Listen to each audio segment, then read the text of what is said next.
The scary part isn't that AI might replace you, it's that your workplace is already asking you to move at machine speed.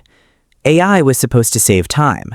Somehow, it just made everyone expect more from you. Think about the last time your company introduced a new AI tool. Maybe it was a writing assistant, a meeting summarizer, a chatbot built into everything. And they said this should make things easier for you. And maybe it did, for about 5 minutes. Then the work didn't get lighter. The hours didn't get shorter. The expectations didn't stay the same. They got higher. Because once a tool can do in seconds what used to take an hour, the next question becomes, so what will you do with the rest of that time? AI didn't replace you. It changed the speed limit. The job may still be yours, but the pace? That changed. This is not a video about whether AI will take your job. That fear is real, and it deserves its own conversation. But today, we're talking about something quieter, more immediate, and for a lot of workers, much more familiar. When people talk about AI anxiety, it usually goes in one direction. Will AI replace my job? Will my role still exist? Is what I do something a model can do faster, cheaper, or well enough? And the media makes it worse. Headlines about millions of jobs disappearing, lists of roles most likely to be automated, reports about which industries are most at risk. It creates one very specific image of AI fear, a person losing their job to a machine. But for many workers, the fear they feel every day looks different. According to Pew Research, 52% of U.S. workers are worried about the impact of AI on their jobs, and 33% say they feel overwhelmed, not anxious about the future, overwhelmed right now, today, at your desk, before lunch. What many workers are really feeling isn't just, will I still have a job next year? It's something harder to name. What kind of worker am I expected to become? AI isn't just changing what workers do, it's changing what workers are expected to tolerate. Here's what this actually looks like. Your company rolls out a new AI tool. The message is clear. This will save time, this will handle the repetitive work, this will free you up for higher value tasks. And at first it feels true. The first draft appears in seconds. Meeting notes get summarized automatically.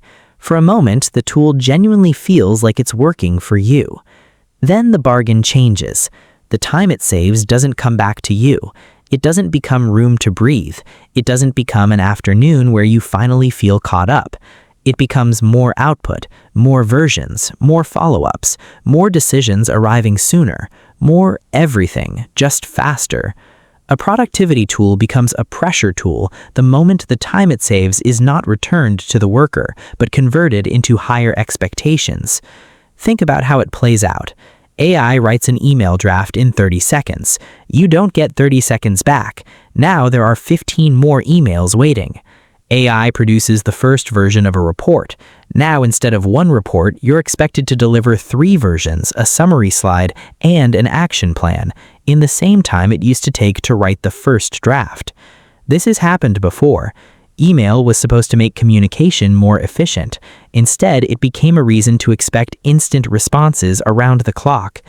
AI isn't the first technology to raise the bar, but the gap between what AI can produce and what humans can sustainably absorb is wider than anything we've seen before. And that gap is where a lot of the anxiety lives. Here's what gets lost in almost every conversation about AI and productivity. AI can generate, but humans have to interpret. AI can summarize, but humans have to decide what actually matters. AI can draft an answer in seconds, but humans still carry the responsibility for what that answer does. That gap between generating and interpreting, between speed and judgment, is not inefficiency. That is the actual work. When you pause before sending something, when you ask, wait, is this accurate? When you think through how a client might actually react, that is not wasted time. That is the part of the job that requires a person. But in a lot of workplaces, that kind of thinking has become harder to defend because thinking doesn't show up on a dashboard. And when your AI tool is generating in milliseconds, stopping to think can look from the outside like falling behind. You cannot absorb an inbox that never stops, process the output of a tool that doesn't get tired, context switch 15 times a day, and still bring your full attention to the decisions that actually matter. At some point, something gives. Your brain is not a CPU. It doesn't run faster when you throw more at it. It slows down. It gets tired. It needs space. You are not inefficient just because you need time to think. When AI becomes the quiet benchmark, it changes something inside people. First, it changes self-perception. Think about the skills you used to feel good about: writing, researching, organizing, coming up with ideas. Then a tool does a version of those things in seconds, and a thought creeps in. If a machine can do this, am I actually good at anything? Your ability didn't disappear. The comparison changed. You're no longer measuring yourself against colleagues. You're measuring yourself against something that doesn't get tired, doesn't need context, and still produces faster than you. Second, it changes how you experience your role. When the only things that seem to matter are speed and volume, everything else starts to feel invisible. Your judgment, your instincts, your ability to read the room, the things that aren't easily measurable but are still irreplaceable. People stop feeling like professionals making decisions. They start feeling like processors handling throughput. And somewhere along the way, an imaginary ideal worker moves into a lot of people's heads. Always fast, always organized, always producing more, never tired, never confused, never slow. This worker doesn't exist, but people measure themselves against that image anyway. You're not afraid of being replaced, you're afraid of being compared and losing. The deeper fear isn't replacement, it's the quiet kind of dehumanization, where you go home feeling strangely hollow, and you're not entirely sure why. Not replaced by a machine, expected to become one. For people early in their careers, all of this lands differently and harder. When you're new, you're supposed to be learning, asking questions, making small mistakes, building confidence slowly over time. There used to be an understanding, rarely said out loud but real, that early career meant earning your depth before being measured on your speed. But many young workers are now being asked to do two things at once: learn the job and optimize the job. Before they fully understand what they're doing, they're already expected to do it faster, with more AI, more efficiency, more volume. This generation entered the workforce when the baseline was already moving. For many of them, the pressure wasn't something that crept in gradually, it was just there when they arrived. Confidence at work is built slowly, through repetition, through mistakes, through time. You need space to not already know.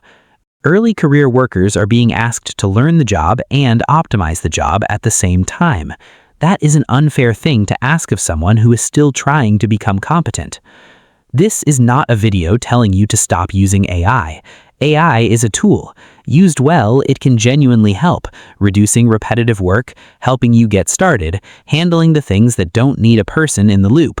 That's not the problem. The problem is what happens when the speed of the tool becomes the standard for the human, when the output of something that doesn't get tired becomes the baseline for someone who does. If you've been feeling like you're falling behind, like everyone else figured something out that you haven't, like the job is moving faster than you are, like you're not doing enough even when you're exhausted, it may not be that you're failing. It may be that the finish line moved and nobody told you.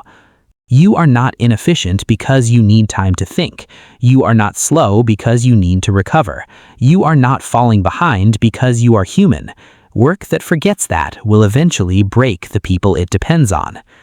Maybe AI didn't create your anxiety. Maybe it just revealed something work was already doing, moving the finish line, then asking why you're tired.